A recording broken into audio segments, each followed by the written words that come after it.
Hello, I'm Dean McKnight, and welcome to another edition of Taking Back Our Neighborhoods, an outreach of Operation Our Town. Today, we've got two wonderful guests, and we're going to talk about a subject near and dear to my heart: prevention of drug abuse and prevention of children getting in trouble. Our guests this morning are Mike Hofer from the Central Blair Recreation and Park Commission and Shanda Keith from the 2nd Avenue United Methodist Church. And just to make them feel welcome, I'd like to tell you that I have some after-school activities too. My neighbors don't appreciate it, but I think it's fun. Welcome, you guys. Thank you. Thank you. It must be a wonderful opportunity to work with youth all summer long. Mike, let's start with you. It is. It's very rewarding. It's the reason why I got into this profession, was actually to make a difference and to be able to provide these opportunities to the youth in our community. And it's just something great that you can go home every night and know that you made a difference. Now, it sounds like Blair Park and Recreation would be like an umbrella.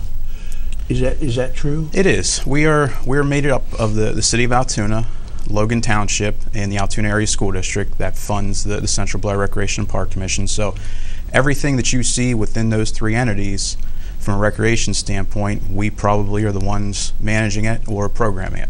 Wow, that's wonderful. It is. That's wonderful.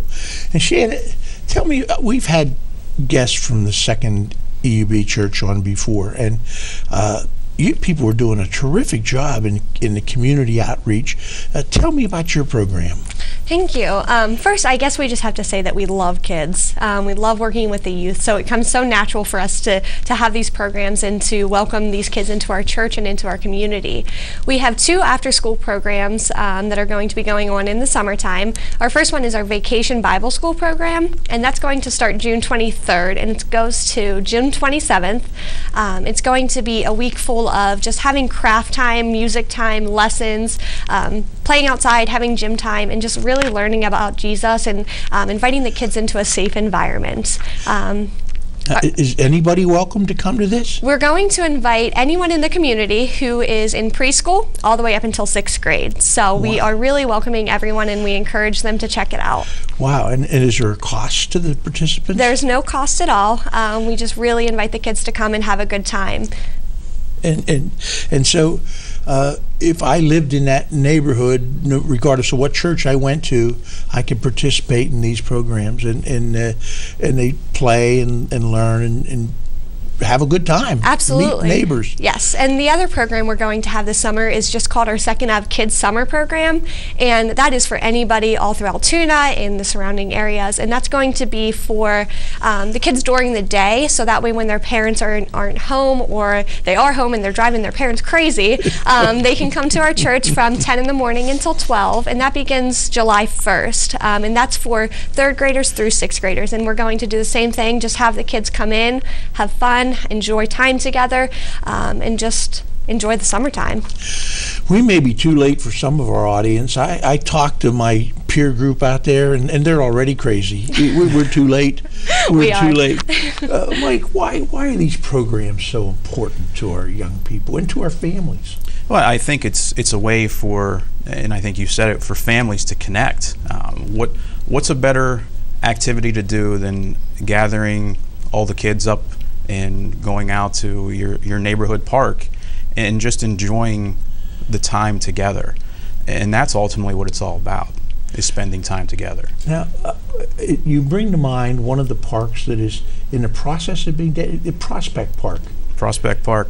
What a program that is. That Booker T. Washington raised money. That's correct. Now they're sharing with Prospect Park, clear on the other side of town. That's right. So that park can maintain a base. Tell me a little bit about that. Well, I can tell you it's going to be a spectacular scene up there once it's all done.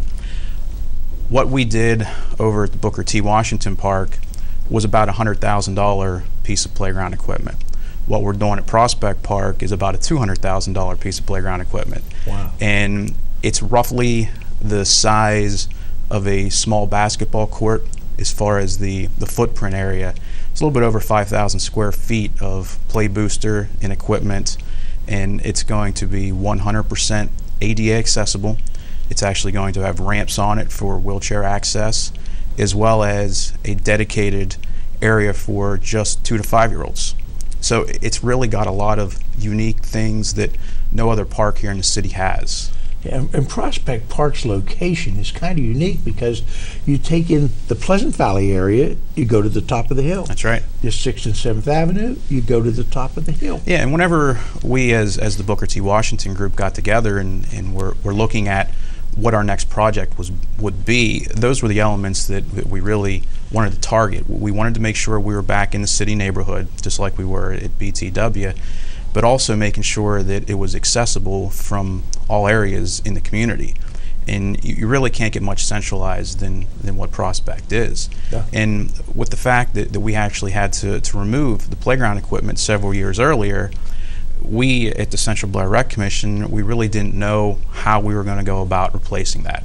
The last thing I ever want to do is take playground equipment out. However, in that case, we had to because of safety reasons. Oh. So now, a little less than 5 years later, those families and those kids are going to have the most spectacular piece of playground equipment this city has probably ever seen. I must confess, Mike, that sometimes I get frustrated with rules and regulations. I know. So that the children don't get hurt, we take away their ability to use the program at all. But you guys have changed that. We did. That's wonderful. We did. That's wonderful. And tell me tell me about the clientele that comes to your program, Shanda. Well, a lot of our kids, they are just kids from the community. They hear about our programs. We have several after-school programs currently, like our Rock, Reaching Our Community Kids, and we also host Gloria Gates Foundation. So we have a lot of kids from these programs who just come to our church. They feel welcomed, they feel safe, and we just love on them. So they really feel welcomed back into our church. So we're taking this opportunity to just get the word out to those kids and to any other kids in the community who maybe doesn't come from the greatest home life, I guess you could say. So we take that opportunity to welcome them and have them feel safe and loved in our church. I tell you, not all the kids are. At Halloween, my wife and I, because that's my old neighborhood. I was born and raised down there, and my wife and I were driving through, and we saw these two children with a young couple dressed in Halloween, and I said to my wife, I bet they're going to the grandma's house or something to trick or treat. And here it was a big Easter thing down at 2nd EUB that they had the children come, and it wasn't on Halloween, it was another day. It was called our Trunk or Treat, and we actually went along with some of the other churches in our community, and we just made it a whole block so the kids could come to a safe place to participate in Trick or Treat, and they had a great time, and everyone was dressed up, and it was a lot of fun. Makes you feel good, doesn't it? Yeah, those kids honestly are the biggest blessing. I do it for them. So my wife and I felt good just seeing those kids. Good. They brought a smile to my face. Absolutely. Sometimes I think that might be a better medicine than we're already taking, is if we could just see a little child smile every day, our lives would be so much better. Right. Mike, tell me about Operation Our Town. Where do they fit in all this? Well, I don't know how some of the groups here in the community really could function without Operation Our Town. I wonder how a lot of the organizations that they support, where they would be today without Operation Our Town. Just the fact that you had a group of businessmen who wanted to make a difference and really take back the neighborhoods from the drug abuse and everything that was truly going on here. And I don't know that a lot of people in the community realize really how bad things were 10, 11 years ago. It's kind of scary, and me having 2 young boys, I thank God every day that Operation Our Town is here, because I know that they're working behind the scenes, cleaning up our streets, giving our kids an opportunity to participate in programs that they otherwise wouldn't have the opportunity to do. And it's just something that should be a model that's replicated not only across the Commonwealth here, but across the entire country. Oh my! And how about you, Shanda? How's your experience? What's your experience been with Operation Our Town? Well, I think that we're very thankful, because sometimes a church doesn't always get to announce all of their programs throughout the community. So you guys have been such a blessing to us. We've had our youth director on Operation Our Town and some of his programs that he offers. So we've just been really blessed by you guys willing to invite us here and to tell the community about what we offer so that our kids are safer and that we can take back our neighborhoods. So we're very thankful for that. You know, again, I'm going to appeal to the audience and say, get involved. You know, these people need help. They're donating their time and they're working hard to make better neighborhoods for us. And you can help. You can help do things like that. Tell me, Mike, does it help? Can you tell the difference in the young people? Oh, absolutely. There's no question that those people that get involved to help the kids that otherwise wouldn't have the things to do within the community, yeah, you can see that difference because now they have some leadership that they can look up to. They have examples that they can follow. So without organizations like this funding these type of programs, and really all of us who are involved that are volunteering our time in the community, you know, we're teaching those kids, whether we realize that or not, they're seeing that. So you hope as they get older, they're just going to continue right down the line, following the footsteps of everybody that's doing it now. Wow. Shanda, a young man in our last show said that young people, children as young as 7 years old were being exposed to the temptation of drugs and things. You must have some personal experience. Can you share something with us without sharing names, or Sure. Can you share us a story? Well, there are a lot of kids in our neighborhood who, like I said, don't have a mom or a dad, or they have parents that just aren't active in their lives, or they're exposed to the drug abuse or sexual abuse or physical abuse, which can be extremely heartbreaking to us. But the love that they receive when they come into our doors, and the smiles that they get on their faces when they realize that we're there for them, and it's indescribable, honestly. Usually what happens is during the summertime or even now, as soon as kids see that the church has cars on it or there's parking lots or the doors are open, they're over at our church, which is fantastic. And I love that we can say that we are in a community where the kids feel like they can come to our church and just be exposed to encouragement and love, and just know that we're there for them. Even if things are rough, we just have that opportunity to embrace them and show them that the world's not all that bad. How many people were involved? I don't mean the participants, I mean the adults. How many people actually does it take to run a program like that? Well, it takes a lot of volunteers, and I know that this summer we're going to need a lot of volunteers because it's during the summertime and the daytime, and a lot of our current volunteers who help in our after-school programs are working.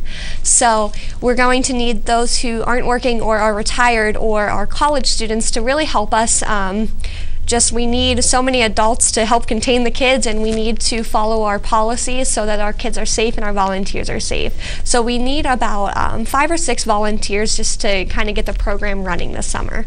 Wow. So folks, if you have a couple extra hours and you'd like to really enjoy life and feel good about yourself, you might want to call a Second DUB Church and volunteer to do that. Sure, and they can reach our church office at 943-2072. Oh, hold on just a minute, folks. Get your pencils out. Take a sigh. Tell us that again. Sure. They can reach our church office at 943-2072. Thank you. Thank you, Shanda. Mike, what kind of obstacles are you facing when you're doing these programs? There must be some challenges. There are, and a lot of it goes back to what Chandra said with needing volunteers. You know, it's not the Central Blair Recreation and Park Commission's parks or programs. It's our entire community's parks and programs. And without that community support and those people getting involved in your neighborhood to get out there and really help us maintain those facilities, we couldn't be able to do what we do. So those are our biggest challenges, is just educating people that we need assistance as well. You know, if you live next door to one of the parks, you know, take a walk through. If you see garbage, pick it up. If we have an event coming up with, like the Booker T. Washington 3-on-3 basketball tournament, and you want to come out and volunteer as a referee or scorekeeper for a few hours, do so. We need all the help that we can get. It's our community, it's our park system, and without that support, we wouldn't be able to function the way we do. Do you have an example of without using names or whatever, that you can share a success story maybe?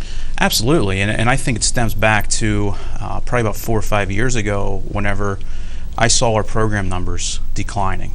And when we sat down and tried to figure out why that was, I think it really hit home when you realize that a lot of these families don't have money for their kids to participate in a basketball program or cheerleading or baton or whatever that may be, because they are using money on drugs, on alcohol, things like that, and the kids are being pushed off to the side.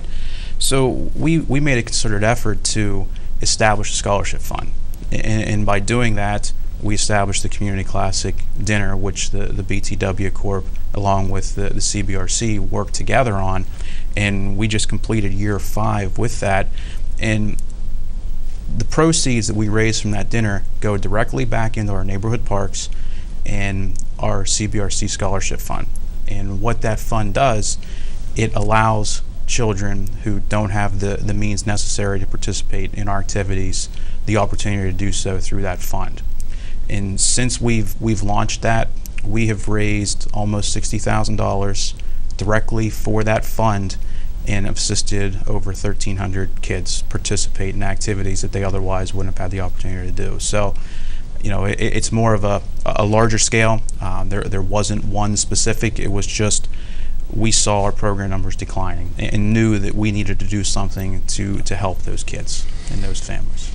I'm going to share a success story. I had a friend, we played football together, and our old football players, before we were built like footballs, we get together for lunch once a month, and Charlie would come, and he was always selling tickets. He was always selling raffle tickets for, Booker T. Washington or something or whatever, and kind of joke about it and say, "Charlie, what are you selling today?" But recently Charlie passed away. He did.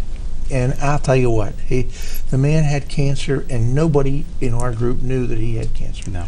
He was a special guy. He was a special forces soldier in Germany, and came back home, and his effort and his dedication makes you say, why am I not doing more? Yeah. Why am I not doing more? That's right. And you must see that same kind of passion in your volunteers, Shanda. I do, and actually I think the passion stems from the leadership within our church. I think that the kids inspire us so much, and the leaders and the volunteers get inspired, and it's just, you can't help but to just volunteer, to spend your time with these kids. We always say at the beginning of our program something positive about our day, and I love hearing the volunteers, and I love even more hearing the kids say, "I'm just glad I'm here. I'm excited to be here. This was the best part of my day," and that speaks for itself. I kind of know why Mike got involved in this program. He had a lot of dedication and passion. And tell me how you got involved in this program. You're a young lady with I'm sure you had other options, but you chose this. Sure. Well, since I was a child, I've loved working with kids. Babysitting was my game. And I've just always loved and enjoyed hanging out with kids. So I decided to pursue a degree at Lancaster Bible College. And due to finances, I wasn't able to finish, but I've been blessed since, and I have been able to pursue the career that I've always wanted, and that was working in a church with the kids and just really spreading the word of God with them, and just loving on them at the same time. So it's been a blessing, and it's been quite the road, but I'm so excited to be here. Oh my, I'll bet. Fulfilling. Yes, absolutely. And are you married? You have children? I am. I'm married. My husband's a teacher at Bishop Guilfoyle, and we have a daughter, and she'll be a year old next month. Whoa. So, yeah. So beautiful little girl, I bet. Absolutely. She's stunning. Tell us about you said you had a couple boys now. I do. Let me ask this, Mike. Sure. I've got to come back in a minute. We're going to have to wrap this up, and I'm sorry I have to find out about Mike's family in the next episode. But stay tuned because we have some more great guests, and this is going to be a fun day. Thank you.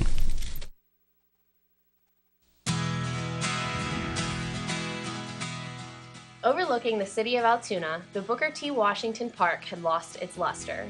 With that in mind, Operation Our Town and the Central Blair Recreation and Park Commission, in collaboration with the NAACP, set out to give back to the community. The court was in bad shape. It needed some new backboards, rims. There was cracks. There was grass growing up onto the court itself. New additions to the park will include a renovated basketball court, playground for families and friends, fitness stations, and a walking path. I can't wait till everything is done so I can bring my grandkid to play in the playground. Kids can use it for whatever their imagination brings them. Members of the community already have noticed a difference. Stuff for the kid to do to keep him out of trouble.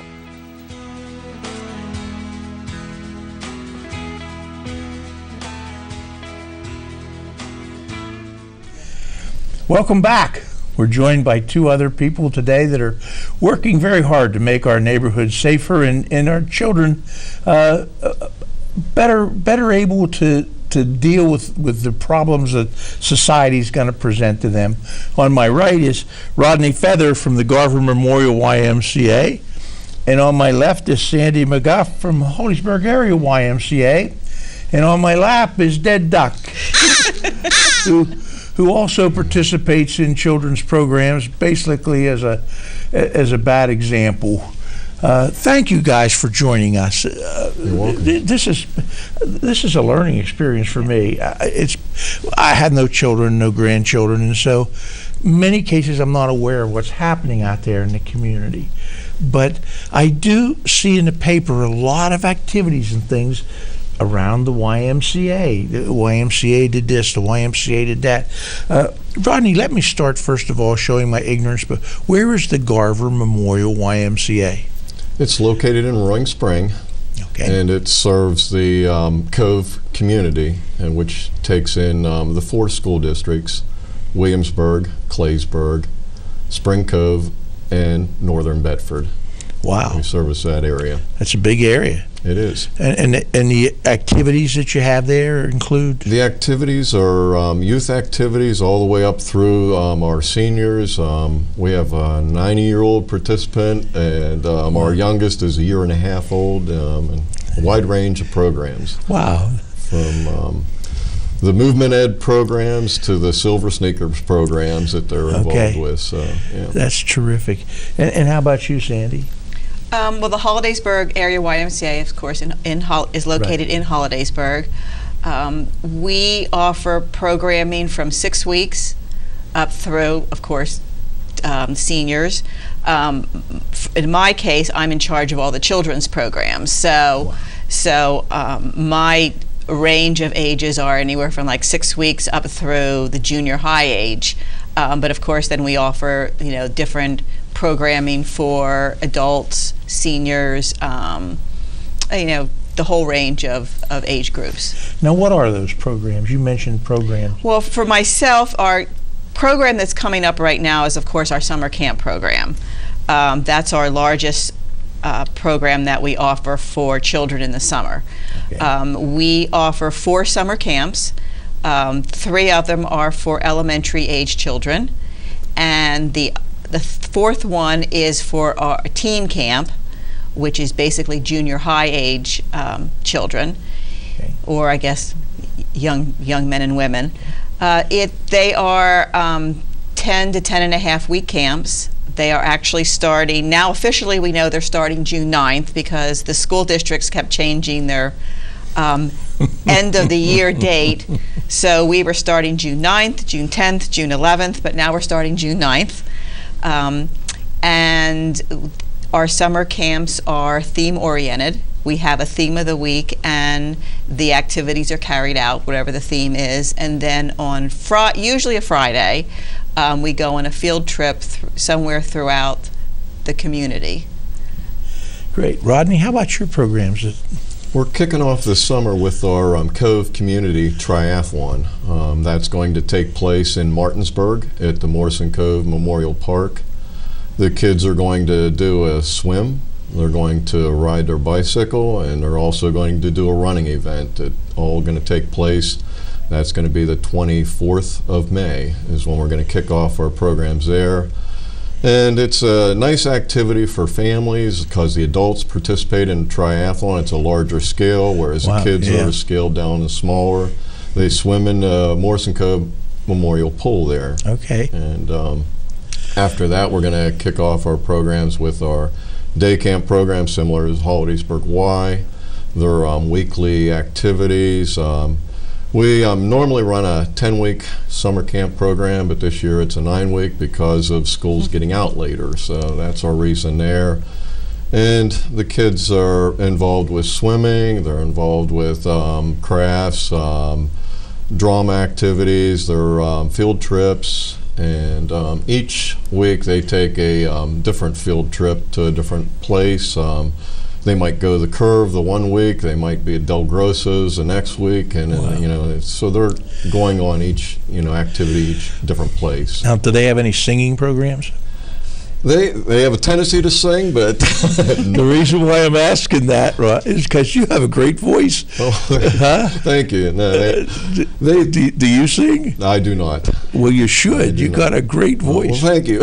Never got that compliment. Yeah, well, I think he's putting his application in for my job, folks.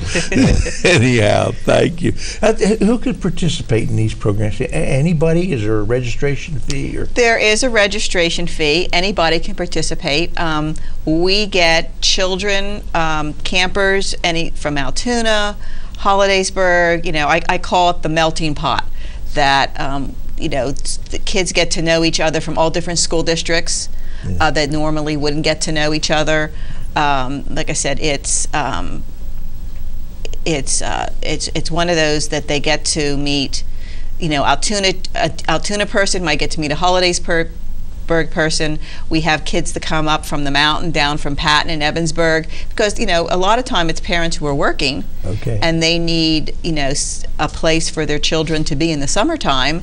So if parents are living in Evansburg or the Patton area, but work in Altoona and the Hollidaysburg area, there's the perfect opportunity to come down and to join our summer camp program. That's wonderful. And how, are your programs open to members or non-members? They're open to both members and non-members, and our members naturally get a reduced rate. But we have one thing about our camp programs: we have people that sponsor. And so if a child can't afford a program, we got a person that's sponsoring them to help them with the summer camp programs and that sort of thing. People in the Cove are very generous, aren't they? They are, and they kick in, they help with that. So a lot of support.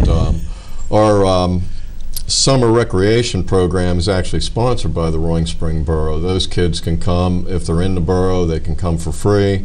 If they're outside the borough, it's a minimal fee, but they get a chance to really participate Monday through Friday from 8 to 12 noon. And if they want to join our then extended day camp program, they can also go and take part with the swimming activities and the field trips and that. So if you're living in the Cove area and you'd like to help sponsor one of these young people to these programs, how do they do that? They can call the Y at 224-5101. We'd be happy to, hook them up with a child in need. And repeat that phone number again. It's 224-5101. Hope you wrote that down, folks. Go ahead. I'm sorry to interrupt you. So, they participate in the summer recreation programs. Those kids there, we have a park that's almost 3 acres, has a Little League field on it, has tennis courts on it, basketball courts, and a full facility playground gym for the kids, to hang and swing and things like that. So it's just a fun activity for them to do. All their activities are involved in the park. There's some pavilions there that they can take place. If it's a rainy day or light rain, they can still participate in those areas under a pavilion. So the counselors that work with the kids are college students that either want to go on to elementary ed or recreation parks management and things like that. So those are the counselors that are working with the kids and good mentors for them. Good for you. Sandy, are there sponsors for your programs too? Yeah, well, we do offer financial assistance for families who may need some assistance. That's usually through our YMCA campaign. Okay. The Hollidaysburg Women's Auxiliary also the last several years has generously given us scholarship money to allow 3 campers to attend our summer camp free of charge. Wow. It was such a the parents were just so grateful. Of course, in the past, we've also had some donors who have also donated to our summer camp program they could either use it for summer camp or even become a member of the YMCA, a youth membership. So is that how they would do that? If somebody watching right now wanted to help, how would they do that? They could call the Hollidaysburg Y at 695-4467. Okay. And again, 695-4467.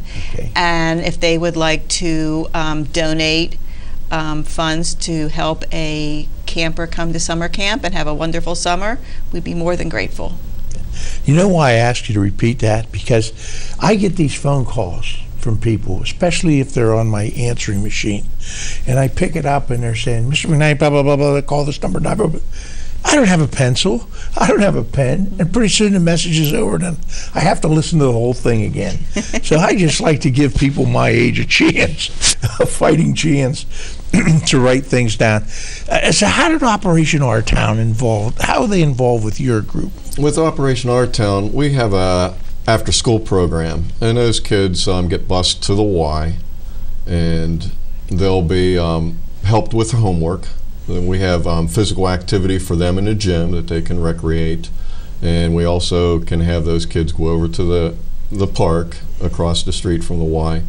But there's a lot of kids in need, and even in the Cove area, there's kids in need that do not have the financial assistance to help with this, and Operation Our Town has blessed these kids.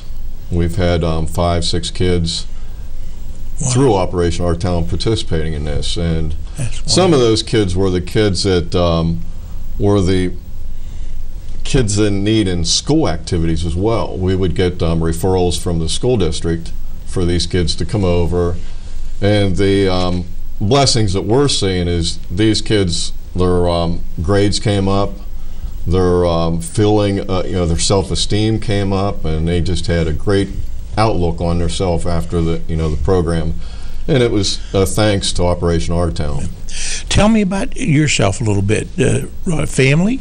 I have a family. I have my wife, Chris, and I have 2 daughters, Jessica and Nisa, and they're both married. One's living out in the Pittsburgh area. That's my daughter, Jessica. Okay. And my youngest daughter is living in the Crescent area, and she's a 4th grade teacher, and she started with the Y as a counselor, and that's how she got involved with kids. So it's a family love affair. Teaching 4th grade at Mo Valley. Wow, that's terrific. Sandy, how about you? Your family? Yes, I have a husband, Jim. I have 3 sons. One of them lives locally. He's actually getting married this Saturday. Whoa. This Tommy, the middle one, is a teacher in Cumberland Valley. He is actually a chemistry teacher. Whoa. And the youngest one lives in Hoboken, New Jersey. And how did you get involved in this? At the Hollidaysburg Y? Yeah. Well, it's a funny story. I think it's a funny story. About 20 years ago, I saw an ad in the paper asking for before and after school staff, and on a whim applied, and then went on vacation and didn't think anything of it. And my husband called me while I was on vacation and said, "Hey, the Y just called you. You come for an interview." And when I said, "Well, when I get back from vacation." So I came. When I got back from vacation, I at the time went in for the interview, and they were just starting before and after school programs, and got hired by the YMCA and been there ever since. That's fantastic. You know, folks, we've been talking to 2 more individuals who have pretty much donated a part of their life, a good part of their life, to helping your children and our neighborhood children. And these are special people, and I'm never sure that you get enough recognition for the work that you do and for the people that you save. And the more stories I hear about young people going astray, the more you have to appreciate people like this. Thank you both very much. We're going to be back in a minute with 2 more great guests. Operation Our Town is reaching out to groups in our community every day, helping groups like The Rock. The Rock is a nonprofit organization hosted by the United Methodist Church in Altoona. They received a grant in 2009 from Operation Our Town to help fund their program. Operation Our Town has been essential to our growth and basically our survival. The Rock program runs every Wednesday evening and provides a safe, fun environment for school-aged children. My favorite part about the Rock program was just being here with friends and learning about different things every week. Children attending the program participate in after-school activities and are fed a warm, home-cooked meal every night. Operation Our Town's goal is to take back our neighborhoods and to create community-minded citizens for a better tomorrow.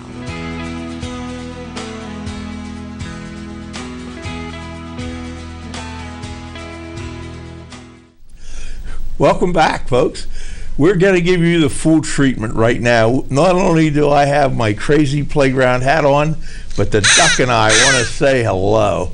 We've got 2 special guests. Here's Jim Kilmartin from the Joshua House. Jim, welcome. Thanks, Steve. And Georgette Selecky from the Cedar Stepping Stones for Life. Wow. Sounds like a really impressive thing. Excuse me, folks, while I get out of my costume here. Tell me about Stepping Stones for Life. Georgette, what is that? Well, Stepping Stones for Life is an evidence-based program that gets kids out of the city and brings them up onto a farm. And the kids have the opportunity to interact with the horses and the other animals, and they do a lot of good stuff. They experience farm life. They get to go hiking in the woods and fishing in the pond, and just experience the kind of things that they don't normally get to experience when they're in town. Wow. Yeah. How did you get involved in a program like this? You don't look like a farm girl. Actually, Dean, I was raised in Washington, D.C., excuse me, and at the age of 7, I got my own horses. And, you know, after many, many years living there, I eventually moved to this area and lived in Altoona and boarded my horses elsewhere. And then I eventually bought my own farm. And I got involved in this because 6 years ago, I lost my oldest son to a drug overdose. Oh, my. And I realized that we had to do something for the kids that would make a difference, that would be different. And I also have 2 other children now. They are 16 and 17. And the difference between them being raised on the farm and my oldest, who I lost, he was 23, who was raised in town, they're day and night. And I just realized the therapeutic value of farm life and working with animals. So that's how I got involved in it. That's heart-wrenching. You lost. It is, and it's sad and it's tragic, but I can't get lost in a tragedy, and we have to turn those things into positives and do good for others. And that's why we do what we do, because we are going to make a difference in the lives of kids, and we have. And I wondered why you looked at me when you came in. You thought I was a plow horse, didn't you? You wanted me on your farm. No, but I bet when you were younger, you sure were muscular and could have moved a lot of hay for me. My muscles have moved around a lot. Jim, tell me about yourself, Joshua House. Tell me what that is. Okay. Joshua House, we're celebrating our 15th year, which is exciting. I grew up in Tyrone, and when I came... Excuse me, where is Joshua House? Joshua House is right downtown Tyrone. In Tyrone. On 10th Street. And when I grew up in Tyrone, I went off to school, and I didn't really want to necessarily come back to Tyrone, but I did, and my heart really changed for the community And when I spent time walking around the town and trying to seek out what God's plan was for me, what my next steps were, I began to hang out with the kids and interact with the kids in town. And my heart began to break for the kids. The same thing that Georgette's talking about. My heart began to break for the kids. I saw these kids that they were involved in drugs, they were involved in alcohol, and a lot of them were just wandering, and they were aimless. They had no purpose in life. And I would hear over and over, I just can't wait till I get out of here. And I'd ask them, well, where are you going to go, or what are you going to do when you go somewhere?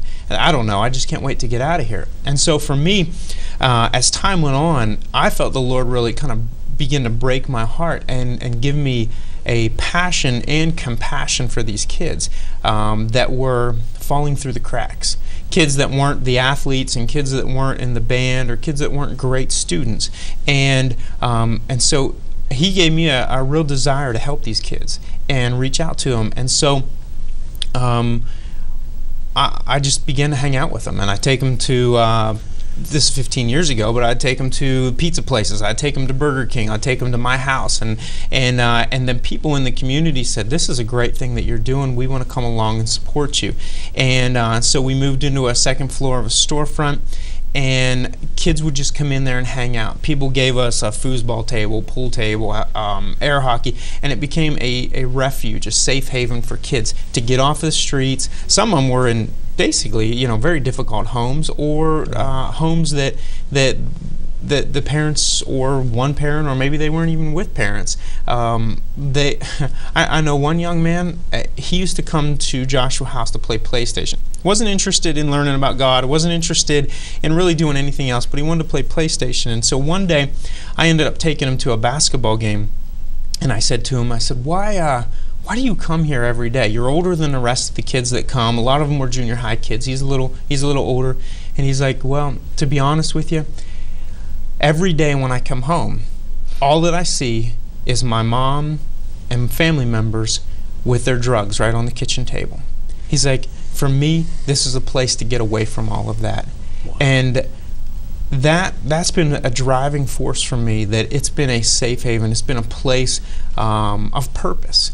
Joshua in the Bible was one that led the people out of the wilderness, out of the wandering, and into their promised land, what they're purposed for. And that's what my passion is, to help young people out of the wilderness and into what they're supposed to do. Jim, what was your background? What enabled you to do this? Well, I did go study ministry while I was in school, and that's when I was 15. I just had a driving passion to know about God and help people connect with God, and so that was my driving passion. When I was done with school, that's not exactly what I wanted to do, but I learned at an early age, and I put my hands up in the air and I said, God, whatever you want me to do, wherever you want me to go, I'll go. I thought I was going to go travel the world and do, see exotic things, and then here I got sent back to Tyrone, and I was like, okay, but I did say, wherever you want me to go, whatever you want me to do. I thought Tyrone was an exotic place. It is. It's awesome. I love it. Well, they've got that great train station. You can go and watch the trains go by. I mean, that's a terrific view if you love trains. Absolutely. And they did that job in their center city there. They put that little park in. So they've really done some things. I agree. Tyrone just continues to be a better place. That's fantastic. Georgette, tell me about your program. How many participants are in it, or how does it work? Oh my goodness. We started out with one little girl in 2010. And the following year we had 40 kids, and for the last 2 years we've served over 200. The kids come up to 200. Yes. Wow. Yes. That's wonderful. It is. It's a lot of work, but when you see the kids come up and you see their smiling faces, and they're not fighting, and they're engaging in teamwork, and they're working the gardens, and they're manning their produce station. I mean, it is just a wonderful, wonderful feeling. We have children come up. They range in age from 7 to 21. And depending on their age level and their skill, we will have them, we do equine assisted learning.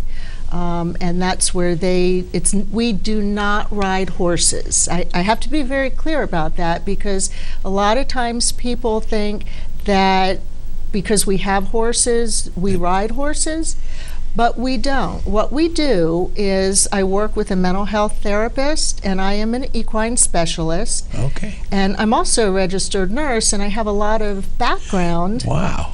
in mental health and substance abuse in the adolescent population. So we will set up ground activities with the kids, and we will put them in an arena with the horses. There will be no halters on the horses, no ropes. They are all just Intermixed. Yeah. Wow. Yeah. Isn't Now, that- of course, we're there for safety to Right. make sure everything is okay, but we will give them an activity based on some goal that we wanted to work towards, such as maybe communication skills or good decision making, choices and consequences. Now, I'm trying to think of how Operation Our Town would help you, and I think Shanda Hofer is the executive secretary, I think, and does she come and help you, like bring the eggs in the morning? Is that what Operation Our Town does for you? Oh, no. Oh, really? No. Operation Our Town, without Operation Our Town's support, we would really be struggling to get the kids up to the farm. Operation Our Town has provided transportation funding for us, Wow. so that we're able to rent the bus and get the kids up there. And they also help us with the materials and supplies that we need to run the program. Where's the farm located at? The What farm area? is located at the top of the Buckhorn. Do you know where Buckhorn yeah, Mountain sure, is? sure. Up 36. Yep. And then you go down into the little village of Dysart. Yeah. You wind through the game lands. Okay, yes. So the farm borders over 2,000 acres of state game lands. Oh, wow. Yeah. That's so wonderful. It is. You know, we talked about, sometimes people think of Operation Our Town as like an Altoona based, because that's where a lot of the publicity comes from. But it's really Blair County. It reaches out. We've heard from Garver at Roaring Spring, and now we're hearing from Tyrone, and we're hearing from the Dysart area. And folks, this is a big operation with a big task. Saving young people is a job that just we can't do enough. We can't do enough. Jim, tell me about what's happening down there now. You said you were on the second floor. Are you still on the second floor? No. And we've really matured over the years. You know, we talked about the YMCA's and Central Blair Rec Commission.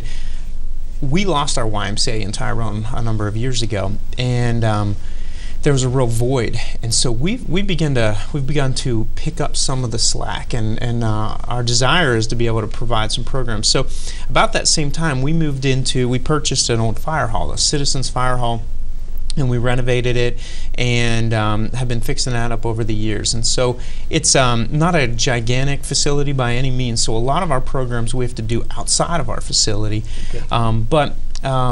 We're right on 10th Street, downtown. All the kids can walk to our facility. And we've matured over those 15 years as we've been trying to reach the community's needs and seeing what works and what doesn't work. And so we'll have some after-school programs where we presently run a homework club.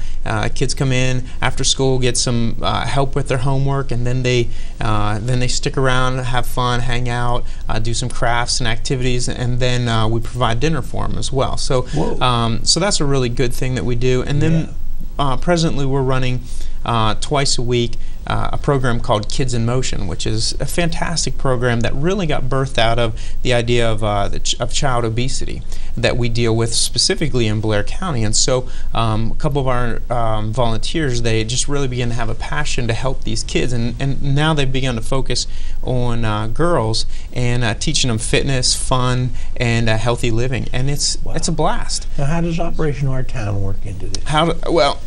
Operation Our Town over the last couple of years has helped fund a lot of these programs, helps us expand what we're doing, offering things at minimal cost or lower cost, be able to provide scholarships. We've been able to utilize the funds for the dinners that we host, because we do different things throughout the year. Actually, in the fall, we hosted a core of the football team, the Tyrone football team, and so they eat a lot more than, say, the elementary kids did. And so when it was in season, and so we would do a leadership program for them. And so the funding just really helps. Now, some of the other things that the funding helps with is we provide a whole slew of summer camps, and it's one of those things that I'm just passionate about. I love to see. We have almost 15, I think it's 14 different summer camps that we offer, and we bring in fantastic instructors. For a basketball camp that we do, it's a Division I guy that used to play professional ball, and he's got a passion to work with the kids. And then soccer, we have a girl that was Division III champion and a captain of her team, and so it helps offset some of those costs and also provide scholarship for kids that can't make it, and we have a whole list of it. So you created this. Yeah, you got to be proud. I'm excited. I'm very excited. You got to be proud. You've done a good job down there. Thank you, Georgette. If somebody wanted to be involved in your program, how would they go about that? Oh, Dean, we would so love to have some more volunteers to work on the farm. Well, let's tell the audience what they have to do. Absolutely. They have to call 943-8466 and 943-8466. Okay. And then they can volunteer to help? They can volunteer to help. How about financial contributions? Absolutely. Does that help? Everything is help. That just sounds like a fantastic program. You know, I love it, and when you see the kids up at the farm and they're smiling and they're playing like kids should be doing, it is so rewarding. Oh, I'll bet. And kind of a tribute to your son?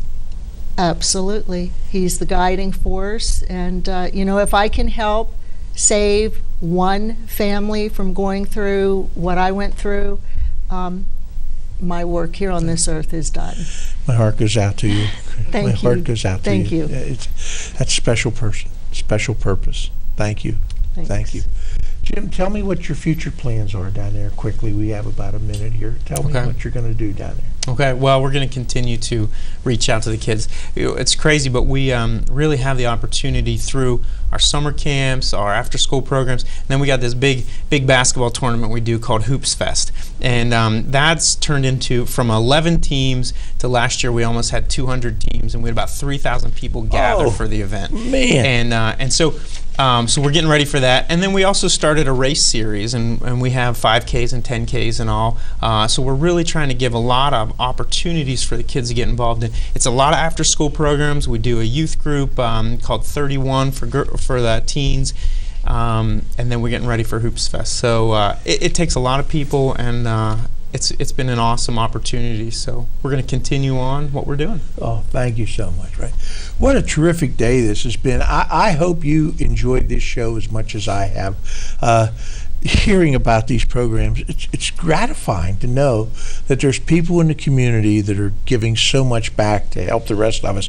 We started out our program with Mike Hofer from the Central Blair Recreation and Park Commission and Shanda Keith from the 2nd Avenue United Methodist Church, two outstanding groups. And then we had Rodney Feather from the Roaring Spring Garver Memorial YMCA, and we had Sandy McGough from Hollidaysburg. I want to keep saying the crime dog, McGough. It's Sandy McGough from Hollidaysburg YMCA, and now we have Georgette Sheckley, a wonderful person, and we have Jim Kilmartin from the Joshua House. And you know, folks, I can't change the world, but maybe I can change the kids that live next door.